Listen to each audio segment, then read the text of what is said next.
Well, welcome to the Striving for Eternity Academy's School of Systematic Theology. We're glad to have you with us. We are, as we're going through our School of Systematic Theology, we are currently in what we're saying is book number 3. Three major of the four books that we're going to be going through in total to cover all of systematic theology. You can pick these books up if you want to get the syllabus. They're at our website, strivingforeternity.org. You can pick up a copy, have all of the notes, fill in the blanks, place where you can write your own notes. But we're basically trying to give an overview of systematic theology. We're in lesson number 58, which means going over systematic theology is not something you do really quickly, is it? We're actually in book number 3. We're in lesson number 7, which is a comparison of translations. We said that in this book we're going through the doctrine of the Bible, and so we're speaking English, so we're going to focus on English. I don't know as much about the Spanish. I know a little about the Chinese translations. Any of you interested in that? There's a couple different Chinese translations, but I'm more familiar with the English. And so we're going to focus there, if that's all right with you, because I don't think many of you are using the Chinese translations. I don't really speak Spanish. See, I got through Spanish class because my teacher, I think, just had pity on me. I used to answer everything yo no sé, which means I don't know, and I got partial credit for at least saying it in Spanish. I still remember a final where we had to go through the kitchen, and I got partial credit for making my teacher laugh because, we had to do the silverware, things like that, and I went el forco, el knifo, el Plato, and then in parentheses I said, but not the philosopher. She thought that was cute, and I think she gave me partial credit. I don't know how I passed Spanish, to be honest with you. So some question whether I even know English. So that's a good point. Okay, computer languages. Now let's talk my language. Okay, I know Java, I know C, I know JavaScript, I know BASIC, I know, let's see what I remember. I don't know if I could program in Ada anymore, COBOL, I knew them at one time. But C, C++, what else, Perl. And most of you are going, what in the world are you talking? What language are you talking? I'm talking geek, nerd. It's the nerd language. All right. So but let's talk English. So, all right, we've been going through, and if you remember in last lesson, we talked about some of the things with different manuscripts and stuff like that. We talked about some of the basis of the Textus Receptus, which is where the King James is based on. The reason we had to deal with that is there is some debate that some hold to, being that the King James is the only translation that should be used. So some that believe in that are going to have a real issue with this lesson because they're going to think every other translation but the King James is wrong to use. Now, let me make a preface with that, or qualification. There are those that prefer the King James, and there's those that believe the King James is only. The difference is that someone that prefers the King James is no different than someone that prefers, say, the ESV or the Holman, which I prefer, because they think it's a better translation. That's fine. When someone says it's the only one and all other translations are of the devil, that becomes a problem. And so that's why we had to deal with that. We're going to kind of pick up on some of that because there's basically 5 major, and there's a lot of translators. There's been a lot of work in translations. At the end, I may just kind of wrap up with giving some others that aren't in the notes just real quick, but we're going to cover 5 of the major ones that are in use by churches and Christians today. And in this study, we're going to examine the history of these texts, their strengths, their weaknesses. So let us begin again with the King James Bible, which, by the way, most people don't use the King James. In case you want to really know, they're using what's called the Authorized Version, the AV. All right? And that is because the King James is a very different kind of English, and it's been modernized. And so most people are using a Authorized Version, which is really a little bit later. So let's look at the history. All right? So here's some history on the King James. Because of the variety of independent versions, the Puritans petitioned King James I in 1603 to find a solution. This resulted in a conference at Hampton Court in 1604. One statement from this conference says this, quote, "that a translation be made of the whole Bible as consistent as can be to the original Hebrew and Greek, and this to be set out and printed without any marginal notes, and only be used in all churches of England in time of divine service," unquote. Now notice the Hebrew and Greek. If you remember in the last lesson, we said that some of the translations that they had at the time were printed purely from the Latin Vulgate, not the Hebrew and Greek. And the Puritans wanted, because they understood with every translation you lose something. So when you do a translation of a translation, you're that much removed. You're trying to find the best English word from a Latin word that's from a Greek or Hebrew word. So you lose something with each translation. So they wanted to go back to the original. And they wanted it to be something to the king, because there was a lot of infighting between Catholicism and Protestantism that went on in England at the time. And you kept having this thing of what was the state Bible. And they kept ripping out the old state Bible, new state Bible, you know, which, if you're Catholic or Protestant. Work actually began on this translation in 1607. The version was completed in 1611. If you've been paying attention in class, that date has been familiar to you. 50 men made up 6 panels of translators. 3 panels worked on the Old Testament, 2 panels worked on the New Testament, and 1 panel worked on the Apocrypha. That's right. The Apocrypha was translated and included in the 1611 translation. And again, I'll say this, I've said this each time, but I say this because this is, I think, the strongest argument against the King James only position being that it was inspired by God, is that the 1611 version had the Apocrypha in it. So you'll get groups, Seventh-day Adventists, some Seventh-day Adventists believe in this position and do not realize, and many who hold to the fact that the 1611 version of the Bible was somehow inspired, do not know and are unaware that the Apocrypha was included. And therefore, if the King James was inspired, so was the Apocrypha. I'm just saying. I mean, it was in there. In 1611, 3 revisions were accomplished. So again, if it was inspired, which one was inspired? All right? The first, the second, the third revision, I mean, which one was it? And if it's inspired, why was there a need for revisions if God inspired it? This is one of the arguments that I make with Mormons, with the Book of Mormon. They say that too. They say that was inspired by God. Then why were there so many revisions and corrections? Right? Because of their respective rendering of, why were there 3 revisions? It's because of their respective renderings of Ruth 3:15. The first was known as the He Bible, and the last 2 are known as the She Bibles. And in previous works, we're not going to take time to look at this now, but if you look at Ruth 3:15, you'll see that where he or she makes a difference. We looked at this if you've taken our class on biblical hermeneutics. That's the art and science of interpretation, how to interpret the Bible. A lot of this may be familiar to students who've gone through that, because we dealt with this back then as well. And we looked it up there. So number 4 in your syllabus, the revisions that make up our King James version was effected at Cambridge in 1762 and at Oxford in 1769 in order to modernize the language with the previous authorized version.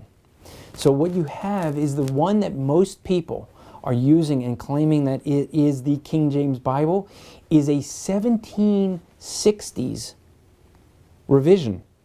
So again, if the 1611 was the one that's inspired, which one of those 16, which revision? And then you get into the question of, well, if it was inspired, you have a issue, I think, with the fact that you're not using it. You're using at the earliest the 1760s version.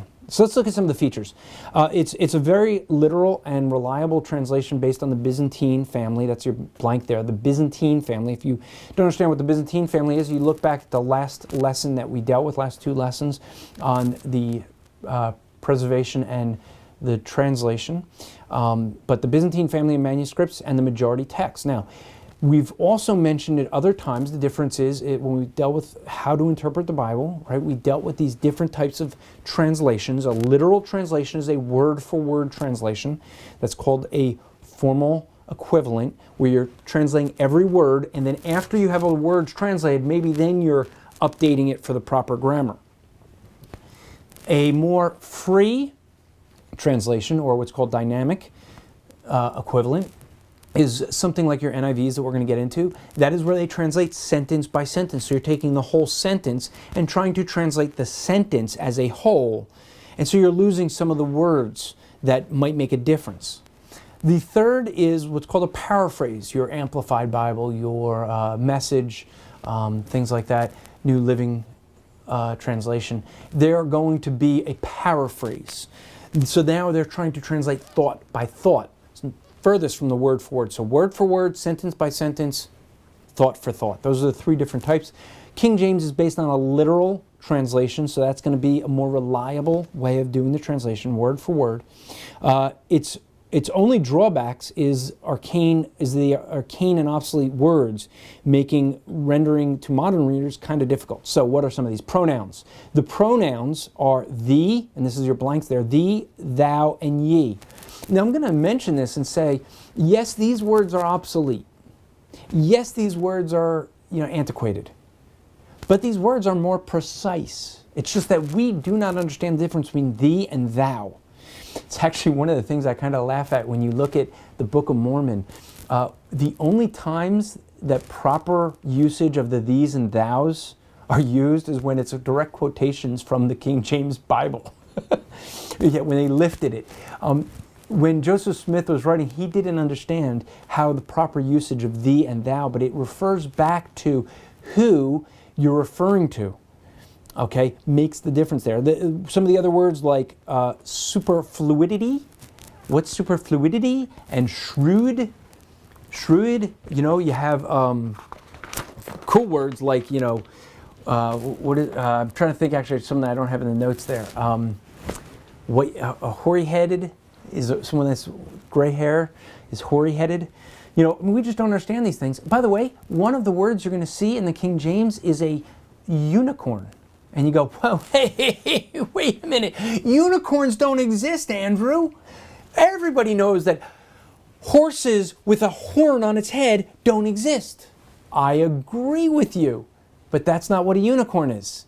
You see, in 1611, or even after 1611, if you look at Noah's Webster's dictionary and you look up what a unicorn is, it is a single-horned rhinoceros. A binacorn was a two-horned rhinoceros. Have you ever seen a single-horned rhinoceros? I have. I actually have a picture of one. If I was smart enough, I would have given it put it on the picture right now. But I have a picture of a single-horned rhinoceros. That is a unicorn, one corn rhinoceros. There you go. So when you see words like that, the language has changed, and that's the point that we want to bring up, is that some of these things changed over time. Number 3 in your syllabus is that some of the theology of the translators is evident by their translation. Okay, the choice of not to translate the word baptize. That's your blank there, baptize. Why is this an issue? And the other word that I would include is deacon. These are two words I mentioned before, and why do I bring this up? Just again, because of this argument that some say that the King James was inspired. If it was inspired, why? We have a perfectly good English word for baptize, for baptismo. It means to dip or to plunge. Why did they transliterate, in other words, create a new English word called baptize? Because they didn't dip or plunge.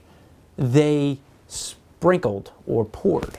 And so because of that, they created a new English word because they couldn't translate that the way it's properly meant.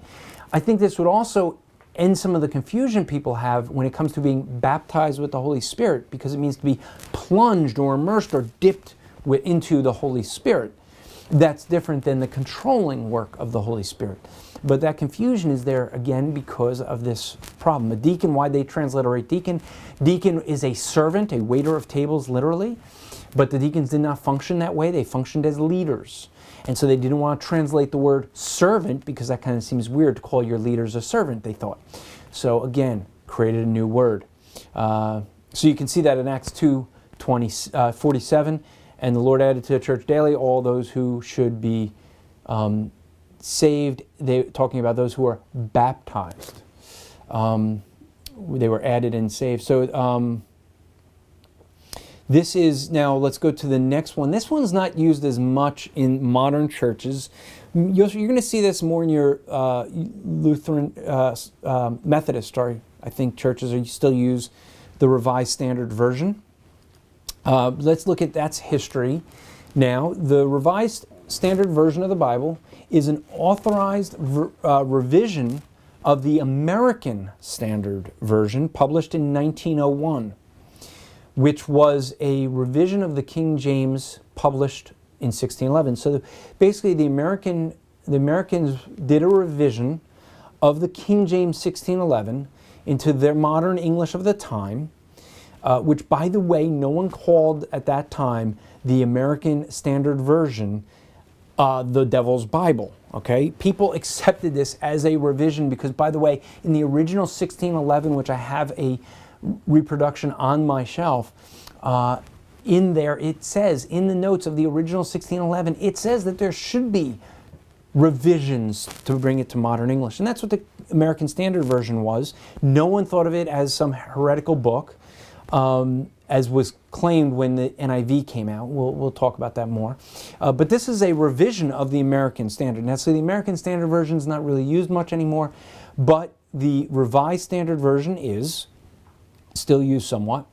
This text was based on the Masoretic Old Testament in the 6th to 9th century AD, combined with and used a combination of the families of New Testament. If you remember correctly, we talked about the King James was not based on all of the different manuscript families, but focused just on one.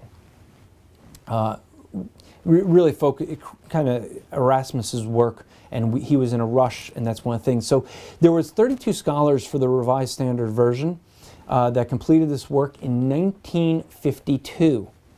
So this translation is older than some of you. Okay, it's older than me too, just saying. All right, so some of its features. This text has often come into question because of a consistent bent toward liberal theology. That's your blank there, liberal theology. You see that in Colossians 1:14. I didn't give some of the verses here. I should have given verses here so we could put it up on the screen. But in Colossians 1:14, this translation omits "through the blood." If you look that passage up, that is omitted, which is also omitted in the New American Standard and the NIV. In Acts 8:37, the completely omits the verse. That verse is actually in the margins in the NIV, but it's completely removed from this one. And then in Isaiah 7:14, virgin is translated as young woman, and virgin is mentioned in the margin. So in other words, it removes this as being a prophecy of some supernatural idea of Jesus being born, of a prophecy of a virgin giving birth. The RSV is basically a literal translation, generally a word for word, though often not used by conservative evangelicals because of the concern of their liberal tendencies. Okay, so it's used in more of your liberal churches. So let's move on to one that I just mentioned a moment ago, which is your New American Standard. You'll see many people that still use this in pews in churches. The New American Standard Bible, or NASB, when we look at its history, this translation was revised because of the perceived need to incorporate recent textual discoveries and renderings into English, more modern than the 1901 American Standard Version. So again, we had that American Standard Version. They wanted to update this. Well, the editorial team completed this work in 1971. Now, this is, again, older than some of you, but unfortunately not me. So I was alive when this was finished. Granted, I was probably still, well, yeah, I was probably maybe still in diapers, but but I was alive. So, yeah. So I'm not as old as dirt. Thank you very much. I don't remember who Noah. I did not go to school with Noah. Thank you very much. All right. Yeah. All right. So the NASB, some of its features is that when, and this is from the prefix of the NASB. So I'll give this to you. It says, quote, "When it was felt that the word-for-word literalness was unacceptable to the modern reader, a change was made in the direction of a more current English idiom," unquote. Okay, so you have, again, this was a case where in 1901, you had a translation in the American Standard Version. Here they want to update it. There's some new discoveries, new manuscripts that were found. Better textual criticism is being done. And in the textual criticism, they had better textual variants that made it a little bit better to make an argument for certain usage of the Greek versus another. And we've looked at that in the last two lessons. If you don't understand what textual criticism is and the variants, we kind of covered that in the last two lessons, so go back and watch those. And so they wanted to update it into a modern English and also with better usage from the Greek. All right? And so while it was more idiomatic, it was still to be considered a very literal translation. That's your blank there, literal translation. So you're seeing that right now all three of the ones that we've come up with were literal translations. And also note that this was finished in 1971, and at that time there were not people calling for this to be removed as the devil's Bible. The King James only controversy didn't seem to complain about this translation at that time.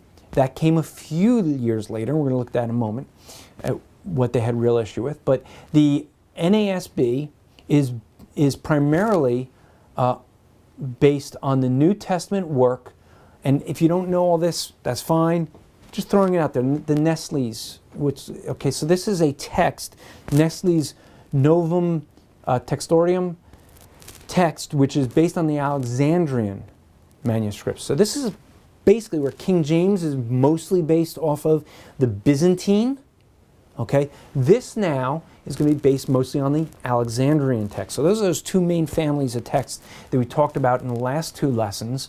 And so remember, the Alexandrian is going to be those older texts where we used to have fewer of them, but now we're getting more of them.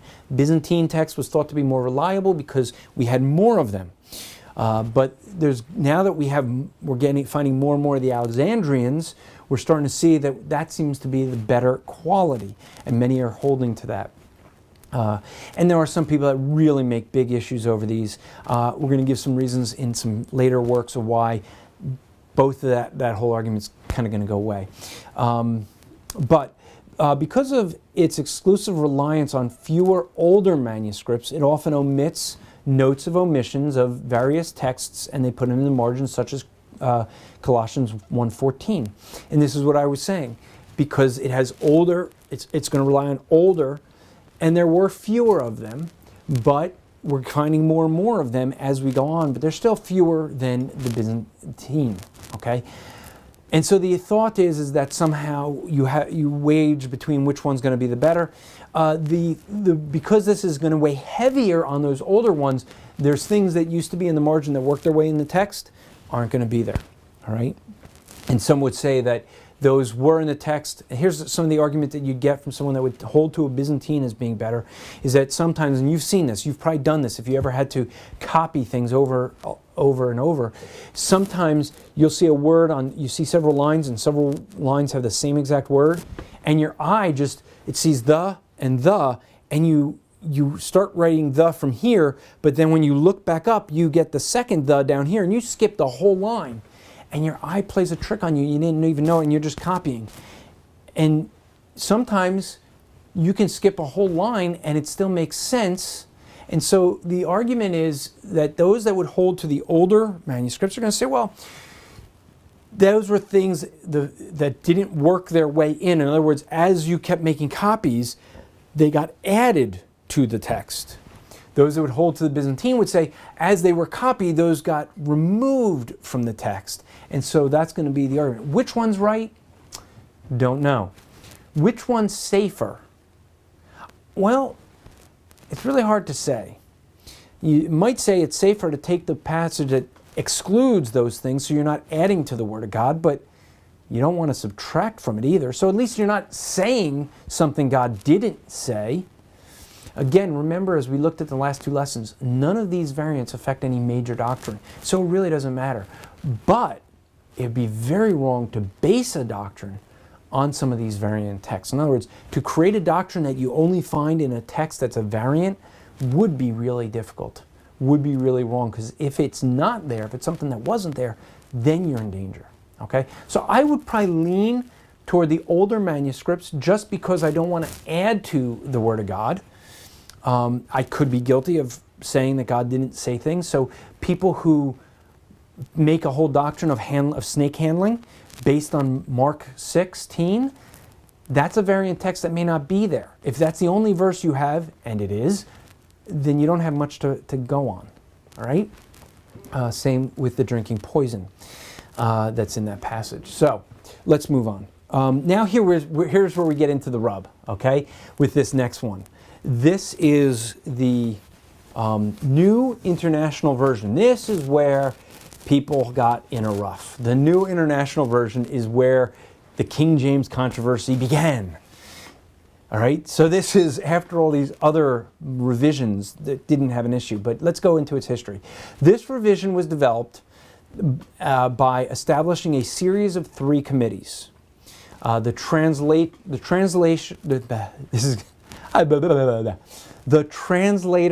translation of the books of Proverbs provides a basis. Wow. Let me try saying that one again.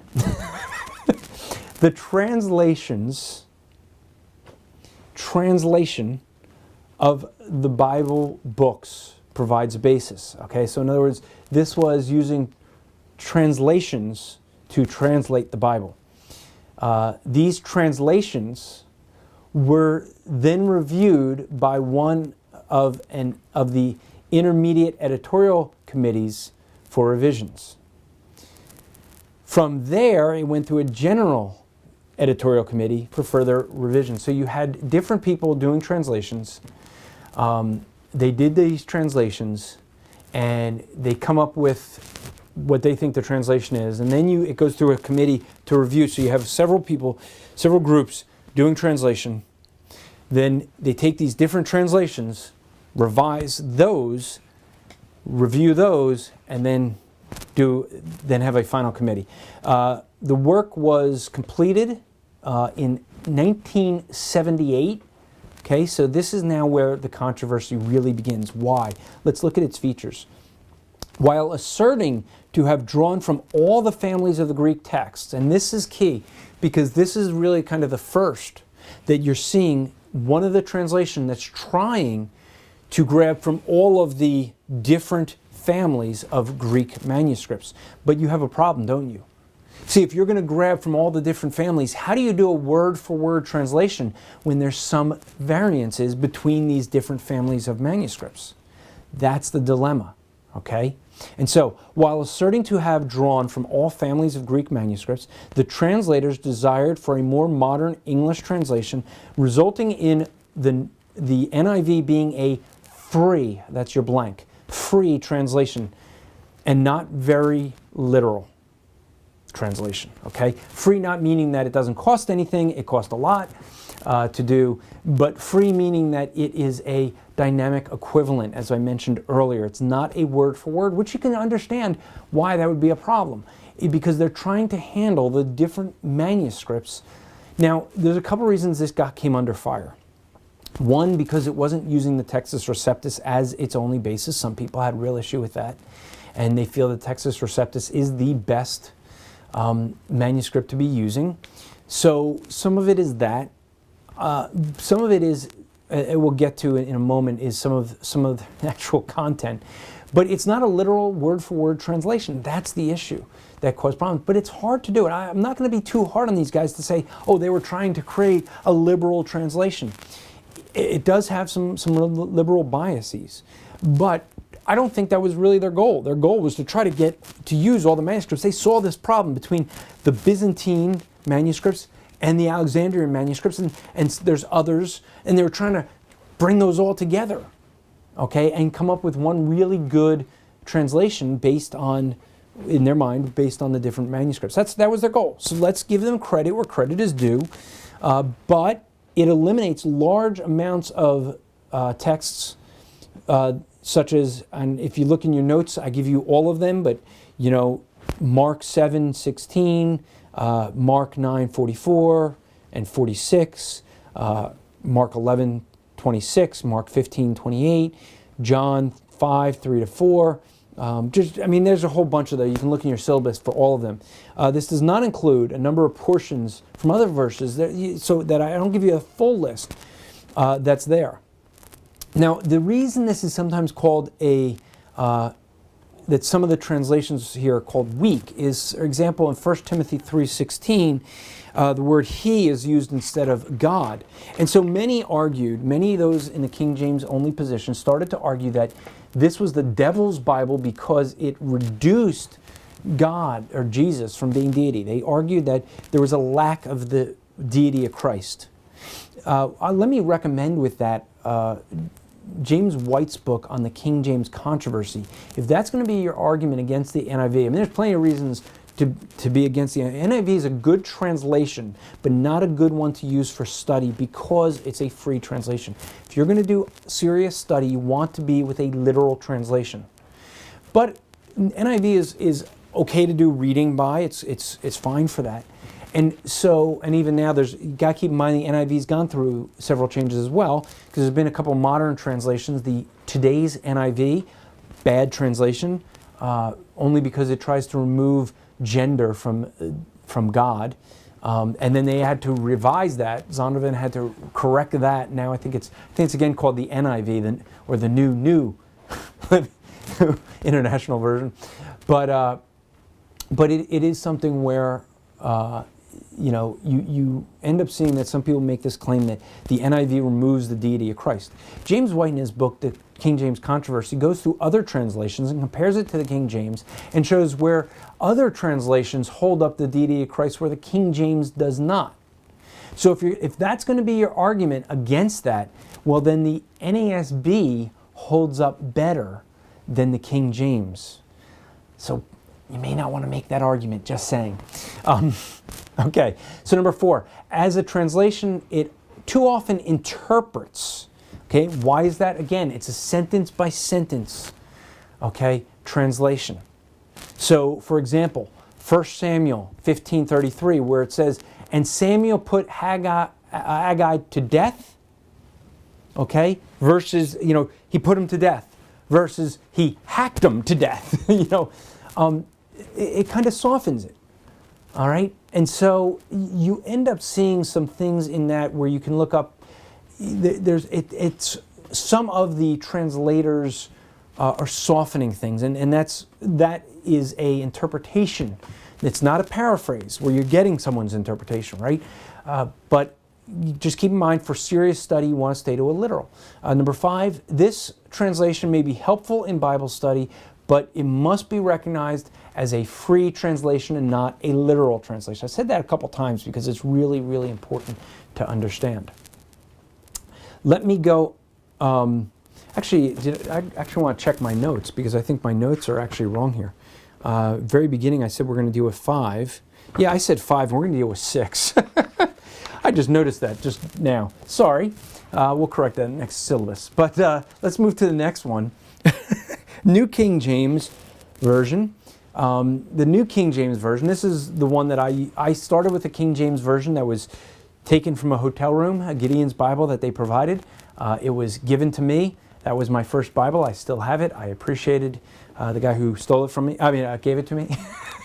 I asked him, I said, did you steal this? He said, the Gideons will replace it. That's what they do, a ministry they have. And I was glad because that was actually my first Bible, King James Bible. Then I moved to the New King James, which I appreciated. Let's give the history and some of the features there. The preface authors of the 1611 authorized version states that the purpose was not to, quote, make a new translation, but to make a good one better, unquote. They spoke of the Bishop's Bible in the King James time when they spoke of that. And the King James, which is just something to remember again, 1611, they were basing it off of other translations. They were making good ones better. The New King James editors used the above statement to refer to their translation. So they said the King James was a good translation, but they wanted to make it better. For the Old Testament, they drew on a number of ancient Hebrew texts and the Septuagint. The Septuagint is a Greek translation of the Hebrew, and the Vulgate, which is a Latin translation of the Hebrew, and relevant portions of the Dead Sea Scrolls, which were discovered by this time. Number 3, the New Testament was based on the Byzantine text. Again, that's what King James was based off of. The Byzantine text with references made to the various manuscripts discovered since the authorized had been completed. And this translation was completed in 1982. And so this was just before I became a believer, by the way, just saying, by 2 years. Now I'm dating myself, sorry. But notice because this becomes the major feature of this, is that they based it on the Byzantine manuscript, but they footnoted all of those other manuscripts. This is what I really appreciate the most about the New King James. This gives you the footnotes so you know, here's the Byzantine, but here's where the different manuscripts differ, so you can see it. So there should be, so let me help you to learn how to read a New King James, right? Should there be differences in the manuscript's witness, the New King James indicates the variant readings with marginal notes. And those notes are NU. If you see an NU, that's the Nestle-Ains Greek. I mentioned that earlier. That's within NASB. The majority text, okay, is going to be an M. And so when you see these differences, you're going to see these footnotes that are going to tell you, is this the Nestle-Ain, is this the majority text, things like that. Number 2, the New King James also includes the fullness of the King James Version and the literal word-for-word translating that characterize the King James. It just doesn't have all of the arcane, obsolete words and replaces them with words that we understand today, good alternatives, okay? So if you kind of like King James, but you have trouble with these, thous, I used to, when I first became a believer, I read the Bible and I had to read it with a dictionary because I didn't know what nigh meant. Nigh means near, but I didn't know that because I never heard that before. But I didn't understand the words and it became difficult. So yes, did I learn new words? Yes, I did.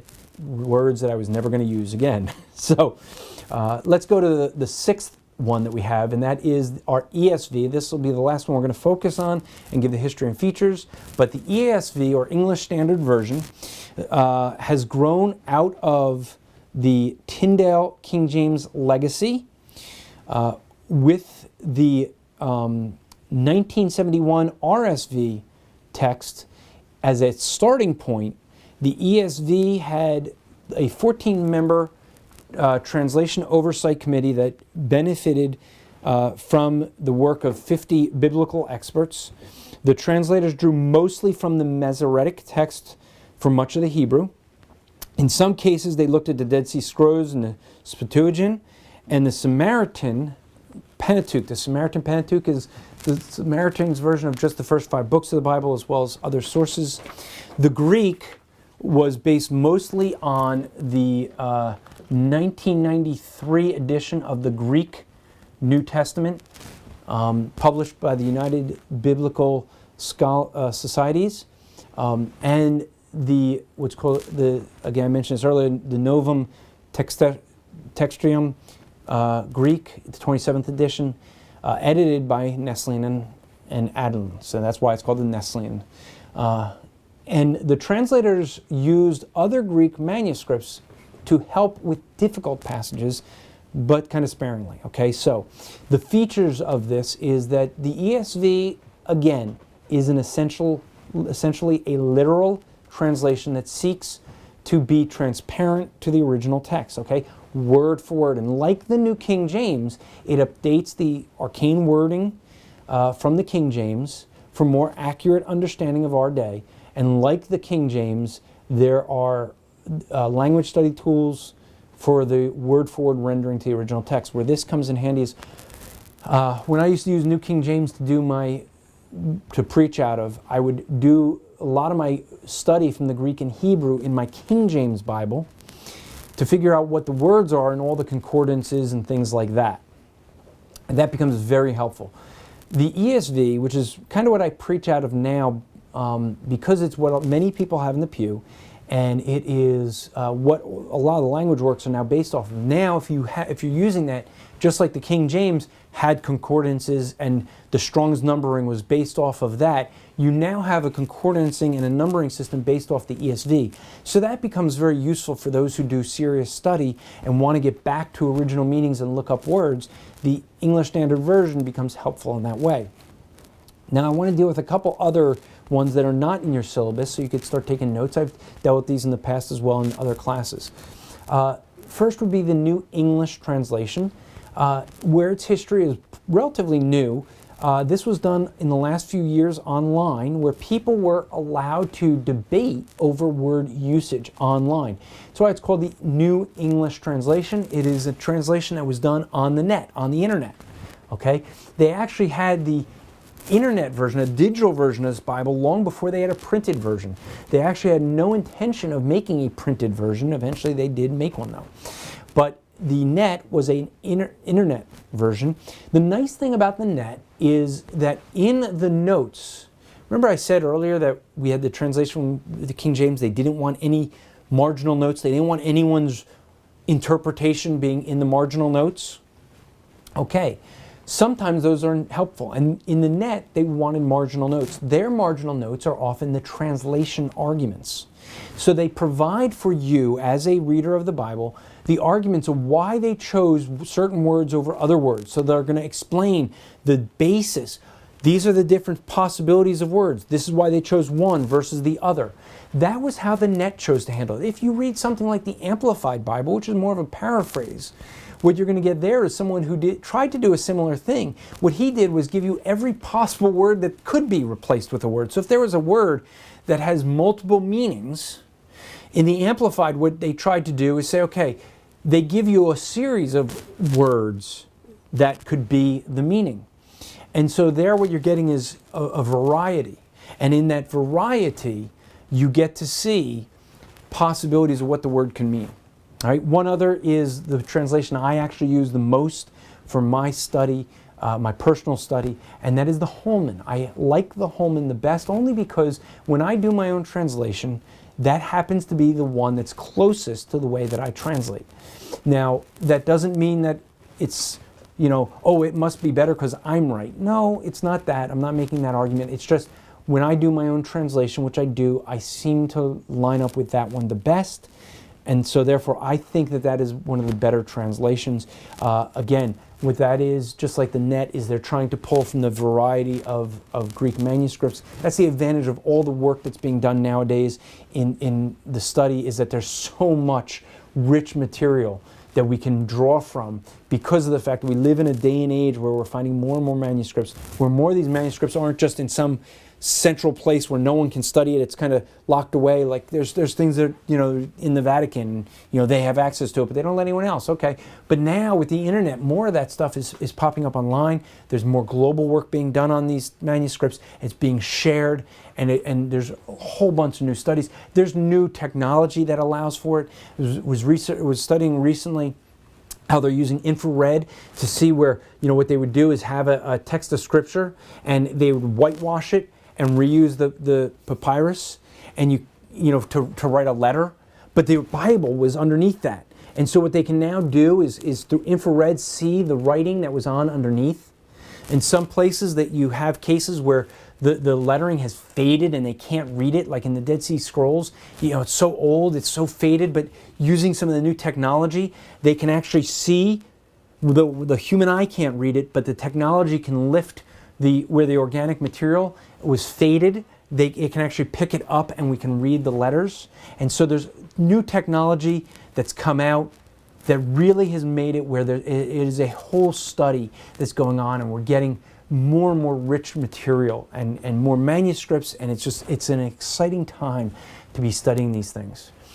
So next lesson will be a fun one. We will not finish in 1 week, but it is going to be on now sort of a way of interpreting the Bible. We are talking theology, and so with that I'm going to talk dispensationalism, which is a way of interpreting the Bible, because we're talking about the Bible.